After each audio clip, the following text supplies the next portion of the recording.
Book of Esper के इस episode के अंदर हम लोग जूफेन के उस मड के अंदर डूबने के 3 दिन बाद का सीन देखते हैं, जहां पर सेक्ट लीडर ने सभी एल्डर्स और वेनरेबल्स को एक जगह पर इकट्ठा कर लिया था और वो बोलता है, एल्डर्स और वेनरेबल्स, हम जल्द ही प्यूरिफिकेशन रिचुअल को एंजॉय करने वाले हैं, लेकिन उससे पहले हमें उन 3 कमीने को देख लेना चाहिए जिन्होंने कि हमारे सेक्ट में 3 दिन पहले घुसकर तबाही मचा दी। और बीस्ट टेमिंग सेक्ट के लोग लुई फेंग, लियानर और सिक्स्थ प्रिंस को उन तीनों को ज़मीन पर लाकर पटक देते हैं और सेक्ट लीडर उनसे क्वेश्चंस करने लगता है कि तुम तीनों कहाँ से आए हो और यहाँ पर क्या करने के लिए आए हो, लेकिन उन तीनों में से कोई कुछ भी नहीं बोलता है और सिक्स्थ प्रिंस का चेहरा देखकर लग रहा है कि इसको कितना भी मार लें तो कुछ भी नहीं बताने वाला है। और सेक्ट लीडर बोलता है, ठीक है, अपने साइलेंस को तब रखे रहो, मैंने वैसे ही तुम सभी को इन्वेस्टिगेट पहले से ही कर लिया है। और फिर सेक्ट लीडर सभी को बताता है कि जैसा कि एल्डर चाई ने इन्वेस्टिगेशन की है, ये सभी हमारे बीस्ट टेमिंग सेक्ट में एक सीक्रेट टनल के द्वारा घुसे हैं, वो भी हमारी अरे को तोड़कर। तो वहाँ के सभी एल्डर्स और वेनरेबल्स चौंक जाते हैं और बोलते हैं क्या। और फिर एक वेनरेबल सेक्ट लीडर से पूछता है, इसका मतलब ये हुआ कि क्वेनरोंग एम्पायर को पता है कि इस टनल में क्या है। और क्वेनरोंग एम्पायर का रूलर तो ऐसा है जिसको कोई भी काम ढंग से नहीं आता है, तब उसको ये कैसे पता चला कि हम उसकी लैंड्स में अभी तक क्या कर रहे हैं। तो सेक्ट लीडर बोलता है, ऐसा बोलना बहुत ज़्यादा जल्दी है, मुझे ऐसा लग रहा है कि उसको सब कुछ पता था, लेकिन अब फाइनली उसका कवर हट चुका है और ये ह्यूमिलेशन सिर्फ क्वेनरोंग एम्पायर ही नहीं सहेगा, बल्कि बीस्ट टेमिंग सेक्ट के इमेज को भी बहुत ज़्यादा धक्का लगने वाला है। और अगर डबल ड्रैगन मैनर को ये पता चल जाता है कि एम्पायर का एक गार्डियन सेक्ट ने ऐसा किया है तब, लेकिन उसको बोलने से पहले ही एल्डर बोलता है, तब हमें इन्हें शांत करवाना होगा और ये मेक श्योर करना होगा कि इनके रिलेटेड कुछ भी बाहर ना निकले। और कुछ दिनों पहले ही जूफेन क्या क्वेनरोंग एम्पायर में नहीं था, हमें सारे एविडेंसेस को बस हटा देना है और सारे इल्ज़ाम को उसके सिर के ऊपर डाल देना है। और उस बास्टर्ड ने बहुत सीधा क्वेनरोंग एम्पायर में भी किलिंग कर रखी है और उसने बीस्ट टेमिंग सेक्ट में भी आकर यही सब काम किए हैं और ऐसा करने के कारण बीस्ट टेमिंग सेक्ट ने उसे हमेशा के लिए सुला दिया।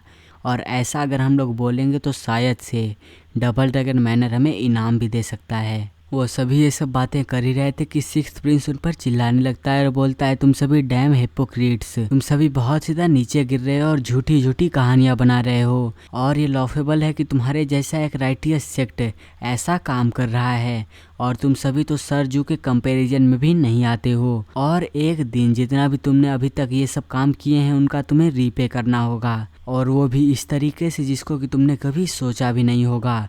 बीस्ट टेमिंग सेक्ट को वेस्टरलैंड्स से हमेशा के लिए मिटा दिया जाएगा। वो इतना बोलता है कि एक एल्डर उस पर अपना अटैक कर देता है, वो भी अपने पैर से, और उसके सिर के ऊपर अपना पैर रखते हुए बोलता है, तुम्हारे जैसा एक बास्टर्ड वो कर ही क्या सकता है। और इन सारी चीज़ों को देखकर लियानर को समझ में नहीं आ रहा था कि यहाँ पर क्या चल रहा है और वो घबराते हुए बोलती है, यहाँ पर क्या चल रहा है और इस टनल के बारे में इतना भी स्पेशल क्या है और तुम सभी इस हद तक क्यों जा रहे हो कि हमें मार भी दोगे। और लुई फेंग लियानर को पीछे से शांत करवा रहा था और बोलता है, ज़्यादा मत बोलो।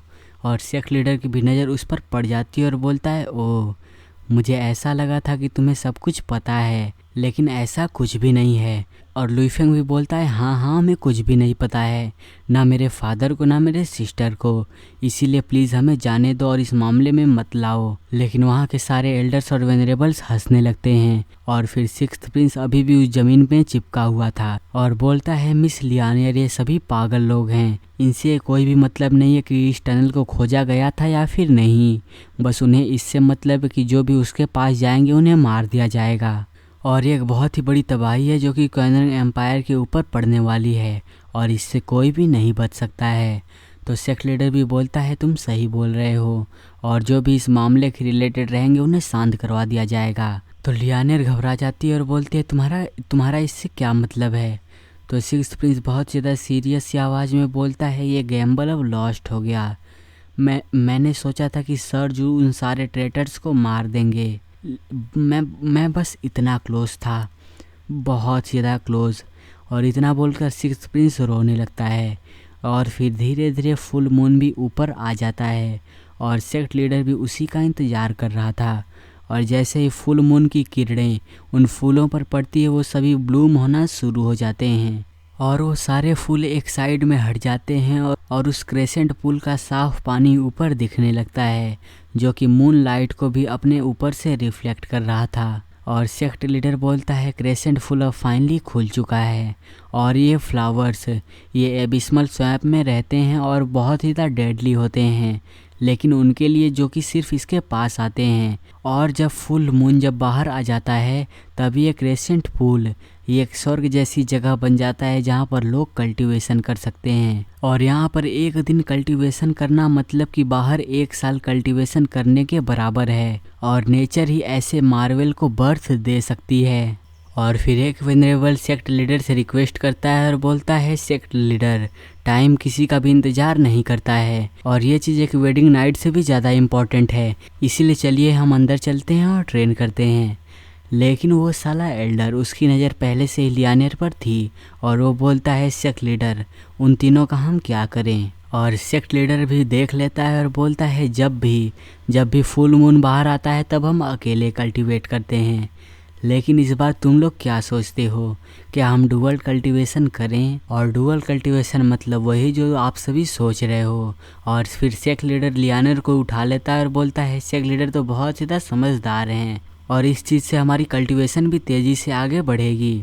और लड़की तुम्हें इस बात से लक में होना चाहिए कि सेक्ट लीडर वो तुम्हारे कारण इंजॉय करने वाले हैं। और लुईफेंग पीछे से उनसे बोलने लगता है कि आप बीस्ट टाइमिंग सेक्ट जो कि एक राइटियस सेक्ट है वो इस हद तक गिर चुका है कि उसका सेक्ट लीडर ये सारी चीज़ें कर रहा है और जल्दी से मेरे बहन को छोड़ दो उससे पहले कि ये सारी चीज़ें बाहर निकल जाएं और सबको ये पता चल जाए कि तुम्हारा सेक्ट वो अंदर से सड़ चुका है। और बीस्ट टाइमिंग सेक्ट ये कुछ भी नहीं है बल्कि कुछ लोगों का ग्रुप है जो कि वुमेन्स के साथ गलत करते हैं और यहाँ तक कि उनका ग्लोरियस सेक्ट लीडर वो अब एक डिस्गस्टिंग पिग बन चुका है। और तुम्हारे बीस्ट टाइमिंग सेक्ट के इमेज के बारे में लोग क्या सोचेंगे। तो सेक्ट लीडर बोलता है राइटियस इमेज ये सारी चीज़ें क्या होती हैं, ये कुछ भी नहीं है। और तुम सभी को भी क्या लगता है कि यह चीज़ बाहर कैसे ही जाएगी, बिल्कुल टनल के जैसे कि मैं बोलूँगा सारी चीज़ें वैसे ही होंगी। और अगर मैं बोलता हूँ कि मैं राइटियस हूँ तो मैं राइटियस हूँ और आखिरकार मरे हुए लोग बोल ही क्या सकते हैं। और फिर सेक्ट लीडर बहुत ज़्यादा एक्साइटेड हो जाता है और बोलता है चलो अब इंजॉय करते हैं इस कल्टीवेशन को। और वो लियानेर के आगे के कपड़ों को फाड़ देता है और देखने के बाद बोलता है फाइनली एक रियल खजाना, ये तो एक खजाना है। और पीछे से लुईफेंग चिल्ला रहा था और बोलता है तुम कमीने मेरी सिस्टर को जाने दो। और लियानेर भी चिल्ला रही थी और बोल रही थी हेल्प कोई मुझे बचा लो। और फिर वो जूफेन बोलने लगती है लेकिन उससे कुछ भी होने वाला नहीं था। और सेक्ट लीडर भी बोलता है तुम पागल लड़की, तुमने जूफेन को 3 दिनों पहले नहीं देखा था कि वो अब मर चुका है और फिर भी तुम उसका नाम चिल्ला रही हो कि वो तुम्हें आकर बचाने वाला है। क्या तुम उसके अब घोस्ट को बुलाने वाली हो जो कि तुम्हें बचाने वाला है। इतना बोलकर वहाँ पर सभी लोग हंसने लगते हैं। और वो सारी चीज़ें वहाँ पर तो चल रही थी लेकिन उस लेक के अंदर वहाँ से बुलबुलें बाहर निकलने लगते हैं, मतलब कि कुछ तो बाहर आने वाला है। और वहाँ का पानी फिर से डार्क होने लगता है, लेकिन अगर आप लोग ध्यान से देखोगे तभी दिखेगा। और एक डिसाइपल उसे नोटिस कर लेता है और सेक्ट लीडर से बोलता है सेक्ट लीडर ये बुरा है, जो इस पॉन्ड में वाटर है वो फिर से ब्लैक कलर में बदलने लगा है। तो सेक्ट लीडर बोलता है क्या, और उसके पसीने छूटने लगते हैं, मतलब कि जिन चीज़ों का हमें इंतज़ार था वो अगले चैप्टर में आने वाला है। और सेक्ट लीडर को भी इसका अंदाज़ा हो चुका है और इसी के साथ ये चैप्टर एंड हो जाता है। और अगर आप लोगों को अगला चैप्टर जल्दी चाहिए तो इस चैनल को सब्सक्राइब करके इस वीडियो को लाइक कर देना और मुझे कमेंट में ज़रूर बताना कि आज का एपिसोड कैसा लगा।